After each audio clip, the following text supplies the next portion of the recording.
Here we are, former undisputed world champion George Kambosos Jr. has arrived on the Gold Coast, mate. Firstly, welcome. When was the last time you were back here? I was in the Gold Coast after the Haney 2 fight. Come down with the family, the kids, and just went to a few theme parks and just chill out a little bit. Obviously, I'm always training, but it was after the second Haney fight, so spent a bit of time with the kids and family. But yeah, since then, haven't been back, so it's good to be back, good to be in town, and there's a big fight going on, so of course we'll touch on that shortly. Merry Christmas, Happy New Year, mate. You've just recently signed with Matchroom Boxing. This is the first time we've spoken about it. Talk a little bit about the signing with Matchroom Boxing and soon to be the 140-pound debut for you and your team. Yeah, look, I've got a great relationship with Matchroom Boxing, Eddie Hearn, The Zone. I won my championship with them. I won my world title eliminator on a Matchroom show. So for me, I feel very comfortable with the promotional team, the broadcaster, and every part that goes along with who I'm signed with now. So looking forward to it. It's going to be exciting. Obviously, there's a date. We'll say March now. I'm not going to give you the exact date, but March, and it's looking like Sydney. I haven't fought in Sydney for 8 years. My last fight in Sydney was against Brandon Ogilvie when I put on such a great performance. So I'm excited. 140-pound debut. The guy that is going to be announced is a former world champion. Yep. Big, has a whole country behind him, and a hell of a record, and a good solid test to make my 140-pound debut, get rated nicely, and go on to a championship fight. We all know who the next guy is, but we're very focused on the March fight. Let's talk about, you fought all of your career at 135 pounds, and obviously you're not a spring chicken anymore. Talk about the new implementations on the new weight and the advantage that you feel that you're going to have moving up to 140 that you had at 35. Yeah, look, 140 is perfect for me.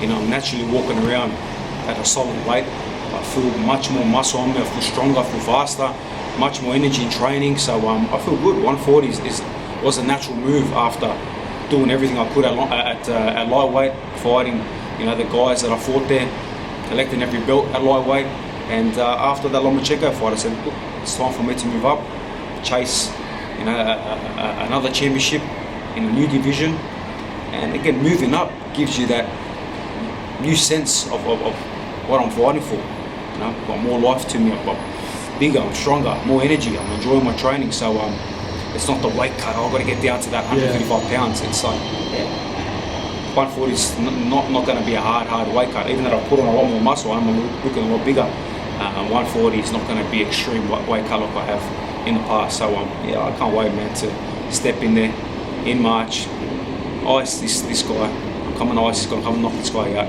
and move on to something very big. I want to talk about something very big because it's been played out not only by about the guy that wants to fight you, but also a bit of media around the world, you know, and around this Richardson Hitchens from New York, who just recently defeated Australia's own and a man I respect so much, Liam Barrow. George, very, very unusual for a world champion to win his first world title. I know he spoke about Tio and some others, but really the next couple of days he kept mentioning your name. Is that the fight for June, July in New York City? Is that what you're zoned in on? Yes, I know. Yes. I've said it a million times. He keeps saying that you're not signing a contract. What fucking contract, buddy? You want me. You're a champion. You ain't made no money. You're a bum. You have not done anything in sport except for win your last fight and win a world title. It doesn't mean nothing to me. I'm coming for you. I want to take your head out. And you want to make money? Well, cool. Come make some money. And I'm going to take that belt off you. Were you surprised? I know you and him have been back and forth on Twitter and that, but did it surprise you 2 days after the fight? Not really, because a lot of people call me out, and I knew, like I said, I knew that he was going to, you know, jump at it. I knew that I'm under his skin. I'm living in his head rent free. The guys, you know, it's Christmas and New Year's, and he's saying he's going to an island to get freaky with his bae, whatever bae he's got, and he's thinking about me. You know, so I'm under his skin. I love getting under these New Yorkers, and no problem, man. I said I'm going to make this 140 debut in March. He ain't ready till June, July, and we'll be there. Straight after March, we can do it the next month. We can do it the next day. No problem. I'm coming for this guy, man. Is this the same sort of mentality when we go back to Mickey Bay and Lee Selby? You were sort of starting to look at this Teofimo Lopez at the time, who defeated Lomachenko. You were very zoned in on Lopez, your mindset, you were very much, you know what I mean, online. Is this like the target road now that you're really like, come on Hitchens, don't back out, we're going for it? It played, you know, it's not a secret. Me and Para were aiming to have that big fight. I was going to do my business in March and then have that big State of Origin clash, but you know, I'm such a big name in the world of boxing, and you know, like we said, Hitchens will call him out the next day, so I'm just zoned in. I'm focused on getting better every day, feeling great at this weight, and putting a great performance in March.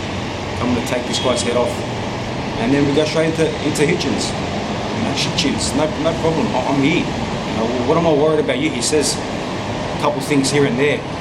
You're not 1/10 of Devin Haney. You're not 1/10 of that bitch ass Teofimo Lopez.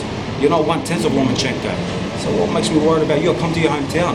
I'll fight you in your backyard. I'll fight you at your mum and dad's house, where you live, where you got the free Wi-Fi. It doesn't bother me, man. Does it entice you more? He's a broke bum. It's as simple as that, and he wants money. And I know what he made in his last fight. I laugh at that. Does it entice you more that he's from Brooklyn? He claims to be from Brooklyn. He's in New York. Does that entice you more for that fight? It doesn't bother me. I just want to shut his big mouth. But you've been there before, took all the belts. That's what I'm getting at. I love New York. 2-0 there. Yeah. And I've taken belts there before, but I just want to, wherever it is, like I said, it can be anywhere. I just want to shut his big mouth. He's got a big mouth. He carries on. He shows no respect to any fighters. And I'm looking forward to it. But March is my main focus. Again, I got a solid guy, former world champion, and then we go from there. I got a guy who's got a whole country behind him. This guy has literally got a whole country behind him, supporting him. So more news will break, you know, with that soon, and then we're ready for him.